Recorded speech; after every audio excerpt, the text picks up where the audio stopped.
The strongest Atlantic Ocean hurricane ever recorded.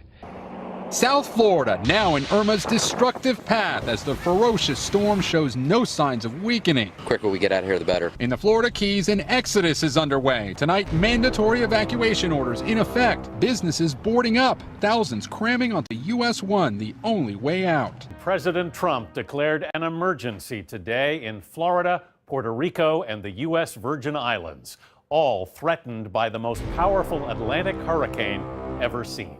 Irma, a Category 5, has already turned deadly on the islands of the Caribbean. The National Hurricane Center says chances have grown for a direct hit on Florida, possibly as soon as the weekend. This wall of wind and rain is only getting worse tonight as hundreds of Puerto Ricans are already in shelters and more than 200 tourists from this hotel have been evacuated out of their rooms and into a ballroom where they're expecting a very long night in the storm. Residents were warned to brace for the worst as the strongest winds in a century lashed Puerto Rico. Irma has already left plenty of evidence of its record-setting strength. Wind gusts topped 200 miles per hour, knocking out power as buildings collapsed and debris flew. St. Martin took a direct hit.